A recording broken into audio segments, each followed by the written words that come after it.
Do you want to play a game where you can build, create, and imagine your very own version of Walt Disney World or Disneyland? Me too. We have to keep waiting because it doesn't exist. Still doesn't exist.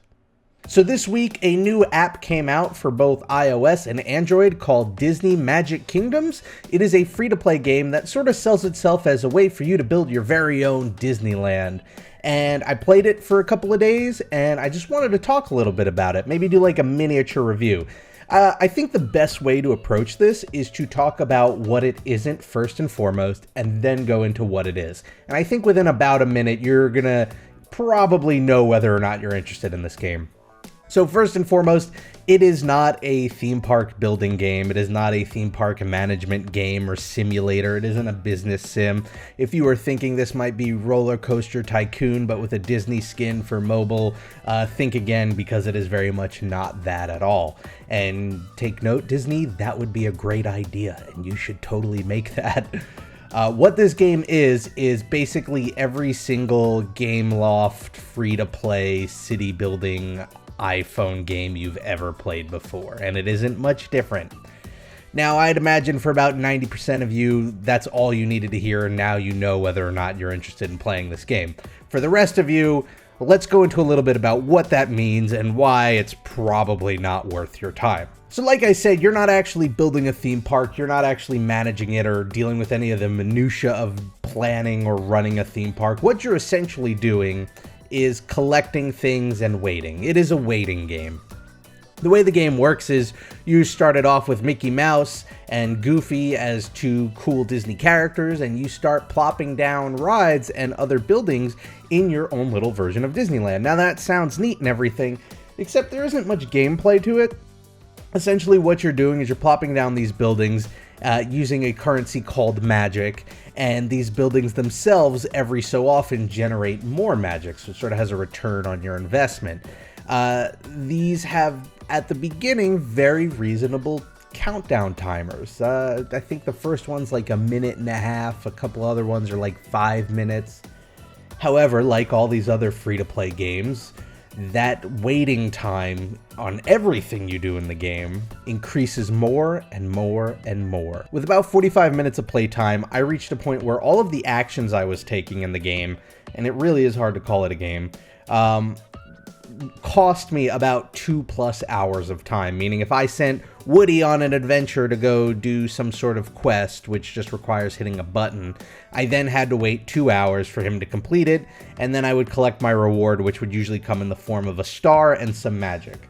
And again, that magic goes towards placing new buildings, which again generates more magic and more stars, which I then use to place more buildings to generate more magic and more stars, and so on and so forth. And I think you get the picture here. It's just sort of like this endless loop that doesn't actually have much of an end game to it. There's nothing to beat. There's no lose mechanic. It is essentially you do the thing so you could do more of the thing so you could do more of the thing until you get bored of it. Now, of course, the catch with free-to-play games is because that waiting period gets longer and longer, you get more and more tempted to spend diamonds or jewels or whatever the second currency is in the game to speed up that process. Now, of course, magic you get from waiting for these timers to count down, and maybe every once in a while you'll get a jewel thrown your way when you level up, but for the most part, you get jewels by buying them with real dollars. And that's essentially what this entire genre is built upon. It is built upon giving you more and more time gates so that you become more and more tempted to spend real dollars to get around them so that you can build more things so that you could run into more time gates. If that doesn't sound fun, that's because it's not fun. And it's unfortunate because there is a group of people out there who does have patience, who does have the willpower to hold off on all of these time gates, who is just looking for something to just pass a couple of minutes every few hours, maybe when they're on their way home from school or work. But unfortunately, those minutes in between aren't actually filled with playing a game, they're filled with chores. You know, you're going to load into the game, you're going to collect all your magic, you're going to collect all your stars, you're going to send out your characters on new missions, you're going to collect your happiness points, and then you're going to go back to waiting. And that's all going to build towards this idea of a bigger park with more things in it, but ultimately there's nothing of value there. Without the risk of losing, without a goal, there's nothing there. Now, with all that said, for what it is it is made pretty well. It looks really nice. It is a very beautiful game. It works really well. It explains everything, I think, fairly easily, so people new to the genre know how it works. It's got all of these great Disney characters to start off with. As a Disney World fan, it's got a lot of great attractions in there, and I think there isn't a lot of interactive media that involves Disney World or Disneyland, so I was originally drawn to playing it because of that, and because I'll play pretty much anything that involves Disney World. But unfortunately, outside the scope of making this video, I have no intention of ever touching this game again, and I think that's how it is for a lot of people. Ultimately, I'm disappointed that Disney went down this path to make a free-to-play town-building game.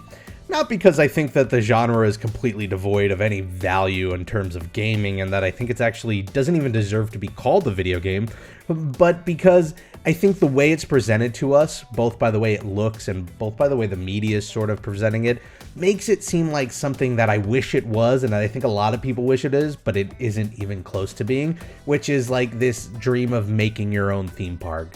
Yeah, you're technically going to be plopping down, rides like PhilharMagic or Astro Orbiter into a place that looks like Disney, but you're not making a theme park. You're not running a theme park.